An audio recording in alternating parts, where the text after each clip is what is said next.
চলে এসেছি আপনাদের সকলকে রান্নাঘরে নিয়ে। আজকে আমি রান্না করব চিংড়ি ডিম পোলাও। তো চিংড়ি ডিম পোলাও যেটা আমি রান্না করব একদম অন্যরকম। এই গরমের মধ্যে মানুষ পান্তা খাচ্ছে, জল ঢালা ভাত খাচ্ছে, বা ভাত এমনি গরম ভাতে জল ঢেলে লেবু দিয়ে মেখে খাচ্ছে। তো সেই রকমই সবার পরিবারে একঘেয়েমি খেতে খেতে গরমের মধ্যে একটু টেস্টটা পাল্টে নেওয়ার জন্য এই রান্নাটা করুন। খুব সহজে, খুব তাড়াতাড়ি চটজলদি হয়ে যাবে। যে রান্নার জিনিসগুলো আমাদের রান্নাঘরের মধ্যেই সব থাকে। তো সাথে থাকুন। চালগুলোকে খুব ভালো করে পরিষ্কার করে ধুয়ে আমি 30 মিনিট হলো ভিজিয়ে রেখেছি। দেরাদুন রাইস নিয়েছি। তো চালগুলো দেখুন সুন্দর হয়েছে। হাতে সময় থাকলে আরও একটু বেশিক্ষণ ভিজিয়ে রাখতে পারেন। এখানে মশলা নিয়েছি বাটার জন্য। পেঁয়াজ 3টে নিয়েছি, কাঁচা লঙ্কা, রসুন আর আদা। আর এখানে 2টো পেঁয়াজকে পাতলা করে কেটে রেখেছি। তেলের মধ্যে একটু নুন দিয়ে দিলাম। আর চিংড়ি মাছগুলো খোসা ছাড়িয়ে রেখে একদম পরিষ্কার করে নিয়ে একটু ভেজে নিচ্ছি নুন হলুদ মাখিয়ে।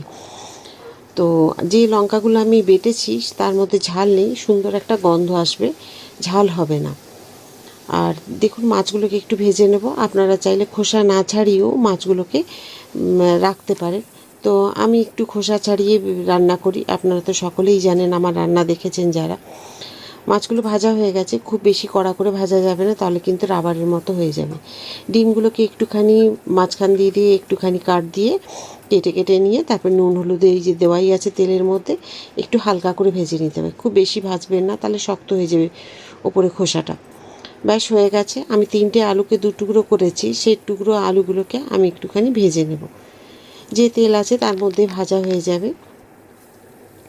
এগুলোকে আমি আলুকে একটুখানি হালকা একটু ভাপিয়ে নিয়েছি প্রেশার কুকারে, কারণ এটা দমে তো হবে না পোলাওটা, যার জন্য একটু তাড়াতাড়ি হয়ে যাবে, গ্যাস সাশ্রয়ও হবে সেই কারণে।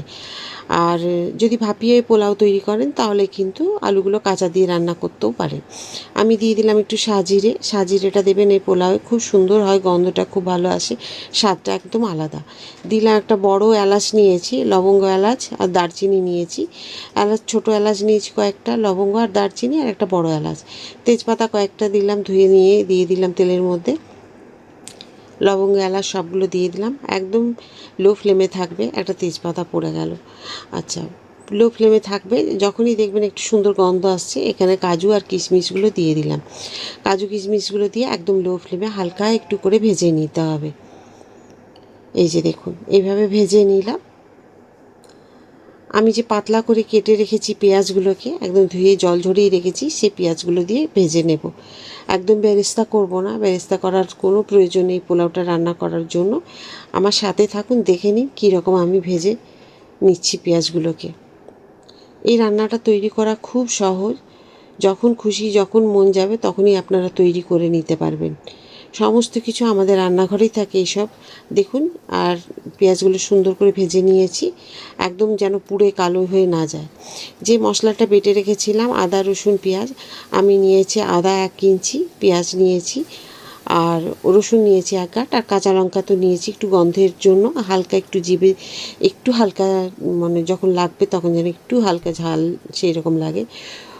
আমরা যে বাসন্তী পোলাও করি তার জন্য বাসন্তী কালার যেটা দিতে হয় সেটা না দিয়ে আজকে আমি হলুদ দিয়েছি।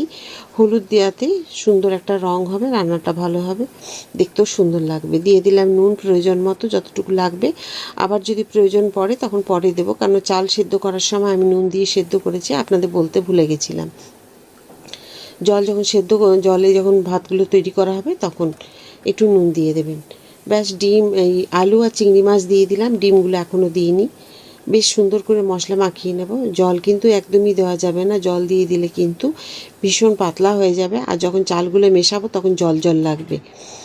তো যদি দমে রাখেন তাহলে প্রয়োজন আছে। আমি যদি ভাতের ফ্যান ঝরিয়ে রেখেছিলাম তখন গুঁড়ো চিনি করা ছিল আমার বাড়িতে, সেই চিনি আমি দিয়ে দিয়েছি, সেটা আপনাদের দেখাতে ভুলে গেছি। আপনারা অবশ্যই একটু হালকা মিষ্টি দেবেন। একটু ডিমগুলো দিয়েও মশলাটা বেশ সুন্দর করে কষিয়ে নেব। আর কিছু চিংড়ি মাছ মশলা মাখানো আমি তুলে রেখেছি, আর কিছু আলুর মধ্যে এখনও আছে দেখুন কড়াইয়ের মধ্যে, আর কিছুটা আমি মশলা মাখানো তুলে রেখেছি। ডিমগুলোও মশলা মাখিয়ে আমি তুলে নেব, কারণ ডিমগুলো তো একটু কাটা কাটা দেওয়া আছে, ভেঙে যাবে একসাথে যখন আমি দিতে যাব তাড়াহুড়োর মাঝে, সেই কারণে। তো দেখুন আমার এইখানে যে আমি দিয়ে মানে মশলা মাখানো ডিমগুলো তোলা হয়ে গেছে। আর এই পোলাও কিন্তু মিষ্টি হবে না।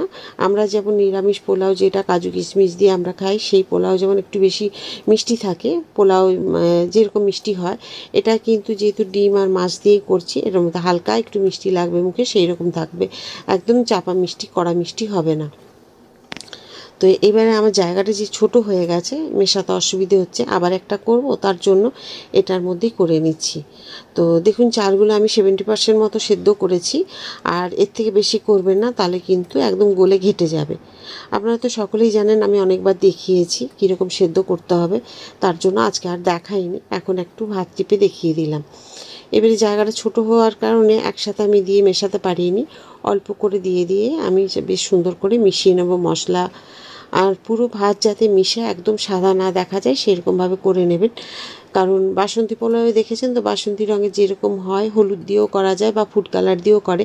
আমি ফুড কালার দিইনি, হলুদ দিয়ে একদম পুরো সুন্দর করে ভাতগুলোকে একদম মশলার সাথে মাখিয়ে নেব। এতে কিন্তু দেখতেও সুন্দর লাগবে, আর কোথাও সাদা মনে হবে না। তো এইভাবে পোলাওটা খুব সহজে তৈরি হয়ে যায়। আপনারা একটা বড় জায়গা নিয়ে একসাথে দিয়েও ভালো করে সুন্দর করে মিশিয়ে নিতে পারবেন, তাতে সময়টা আরও কম লাগবে। এটা মেশাতে গিয়ে আরও একটুখানি সময় বেশি লেগে গেল। তো যাই হোক, আপনাদের বোঝাতেও আমার সুবিধে হলো, যে যাতে আপনারা মিশিয়ে নিতে পারেন সমস্ত কিছু। আশা করি যারা এই রান্নাটা একবার করেছেন তারা জানেন এই কেমন হয়। আমি আজকে আপনাদের তৈরি করে দেখালাম, যেটা চিংড়ি মাছ ডিম দিয়ে পোলাও। এটা কিন্তু আমি এর আগে দেখাইনি, প্রথম দেখালাম। আপনাদের আশা করি ভালোই লাগবে। এবারে দেখুন সুন্দর করে মাখানো হয়ে গেছে, আর আমি দিয়ে দেবো। এবারে ডিমগুলোকে সুন্দর করে সাজিয়ে নেব। ডিম আর চিংড়ি মাছ যতগুলো আছে ওপর থেকে আমি একটুখানি সাজিয়ে নেব, এতে দেখতেও সুন্দর লাগবে, আর যখন খেতে দেবো তখন দিতেও খুব সুবিধে হবে। তো এই যে দেখুন ডিমগুলো দিয়ে দিলাম। চিংড়ি মাছ আপনারা কিন্তু খোসা না ছাড়িয়েও দিতে পারেন, আবার বলে দিচ্ছি। আর যদি মনে হয় আমার মতো করেও করে রান্না করতে পারেন। এবারে দিয়ে দেবো শাহি গরম মশলা। আমি তো গোটা গরম মশলা দিয়েছি তেলে, আপনারা দেখেছেন। একটু গুঁড়ো গরম মশলা দিয়ে দিলাম। এটা কিন্তু দেবেন, আরও সুন্দর লাগবে খেতে, স্বাদটা আর একটুখানি আলাদা লাগবে। ঘি গলিয়ে রেখেছিলাম, ঘিটা সাইড থেকে একদম সুন্দর করে দিয়ে দিলাম। একটু বেশি করে ঘি দেবেন, খুব ভালো লাগবে। পোলাওয়ের মধ্যে ঘিটা দিতে খুব ভালো লাগে। আমি যখন ডিম আলু সব ভাজার পরে আমি একটু ঘি দিয়েছিলাম, যেটা আপনাদের দেখাতে ভুলে গেছি। অনেক কিছুই আমরা তাড়াহুড়োর মধ্যে হঠাৎ ভাবি যে ভিডিও হচ্ছে, কিন্তু হয় না, ভুলে যাই। ব্যাস গরম মশলা ঘি দেওয়ার পরে 5 মিনিটের জন্য ঢেকে দিলাম। হাতের সময় থাকলে 10 মিনিটের জন্য ঢেকে দেবেন। আর দেখুন আমি একটা থালা মানে ছোট প্লেট নিয়েছি, তার মধ্যে আমি নিচ্ছি। আর এইভাবে কিন্তু সাজিয়ে নেওয়ার জন্য দেখুন দিতে খুব সুবিধে হচ্ছে। মাছগুলো তলার মধ্যে যেগুলো আছে সেগুলো যদি পরে অসুবিধে নেই, ওপর থেকে যখন দেবো খেতে এইভাবে আপনি দিতে পারবেন। বাড়ি থেকে যদি হঠাৎ কোনো অতিথি চলে আসে বা ইচ্ছে হলো আপনারা বাড়িতে খাবেন, তখন কিন্তু কোনো রকম তরকারিপাতি ঝামেলা না করে এই রান্নাটা করুন। এই চিংড়ি মাছ ডিম দিয়ে পোলাও, দেখবেন খেতে কিন্তু খুব ভালো লাগবে, আর খুব সহজে রান্নাটা হয়ে যাবে। আশা করি আজকে চিংড়ি মাছ ডিম দিয়ে যে পোলাওটা আমি রান্না করলাম আপনাদের সকলেরই খুব ভালো লেগেছে। যদি ভালো লেগে থাকে একবার অবশ্যই তৈরি করে খাবেন। ফেসবুক থেকে দেখলে ফলো করে দেবেন, আর ইউটিউব থেকে দেখলে লাইক, সাবস্ক্রাইব আর শেয়ার করে আমার সাথে থাকবেন। আবার একটা কিছু রান্না নিয়ে চলে আসবো। সবাই খুব ভালো থাকুন। রাধা রাধা।